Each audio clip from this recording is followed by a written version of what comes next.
大家好，我是世界国. I'm in Beijing's Tongzhou district, and this behind me is quite literally the largest library in the world.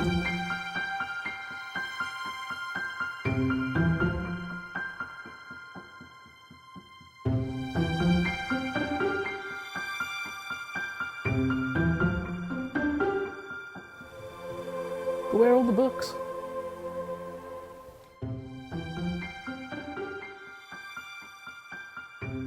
Where are the books? There they are.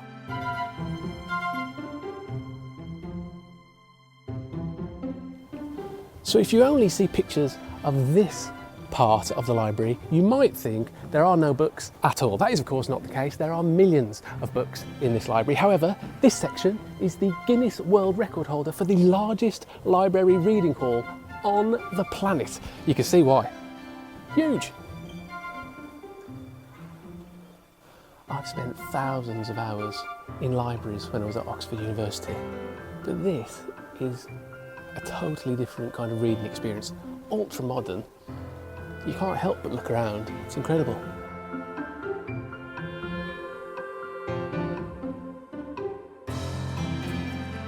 In terms of catalogued size, this isn't the largest library in the world, but in terms of the sheer scale of that reading hall, it literally is the biggest.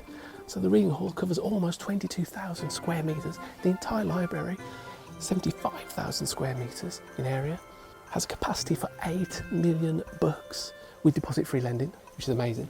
But I know there's a lot of books here. There's clearly not 8 million. So once again, where are all the books? Here, underground.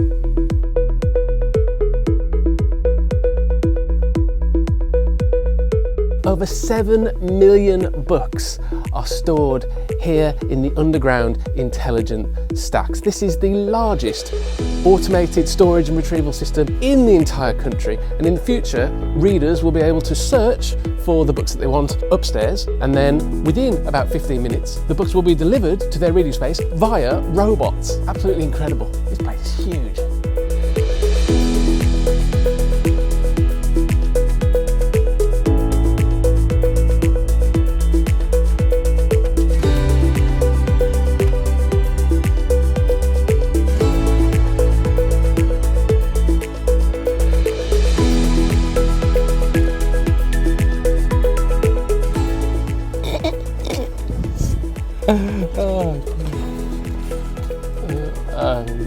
I can only understand children's books in Chinese.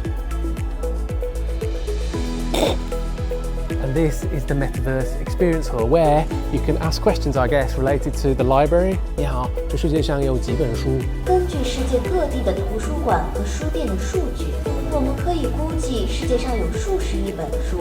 这个数字可能会随着时间的推移而发生变化，因为新的书籍不断被创作和出版。没错，没错，我是我的队。你好，你叫什么？我是鲁迅。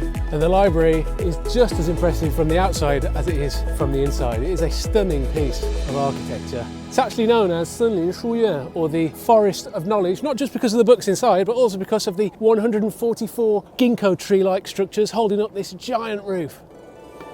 But Beijing 城市图书馆, the Beijing Library, isn't the only brand new building here in Tongzhou district. This rather imposing looking building behind me, which is literally just a couple of minutes walk away from the library, is the brand new Beijing 艺术中心, or the Beijing Performing Arts Centre. So let's go inside and take a look.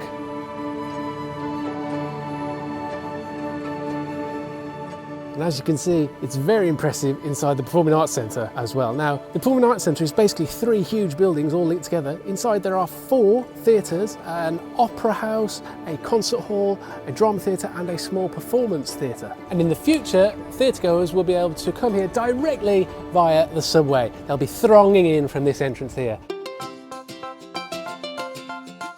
And then on the other side of Beijing Library, again just a couple of minutes walk, is this place, the Beijing Dayuhe Boguan, the Grand Canal Museum of Beijing, the design of which takes inspiration from the ships that would sail up and down the Grand Canal. So let's go inside and see what this is like. So this museum documents the development and history along the Grand Canal.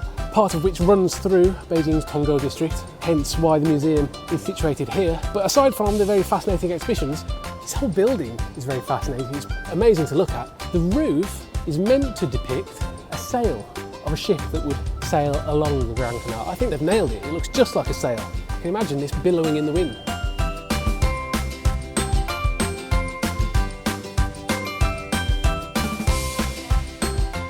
And the museum itself is earthquake-proof.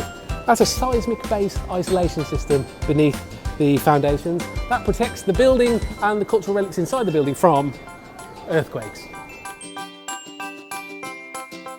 There is so much to see and do right now here in Tongzhou district. So what do you think of the world's largest library, Beijing Chengshi Tuzuguan? And what do you think of this cultural development in general? During the Chinese New Year holiday period, the museum, the Performing Arts Centre and the library will be open to visitors, so people who want to come and explore the development of Tongzhou, known as Beijing Fuzhongxi, or the sub-city centre of Beijing, can do so by coming to see some of the city's newest cultural buildings. So if you like this video, like, subscribe, and I'm off to read some more books.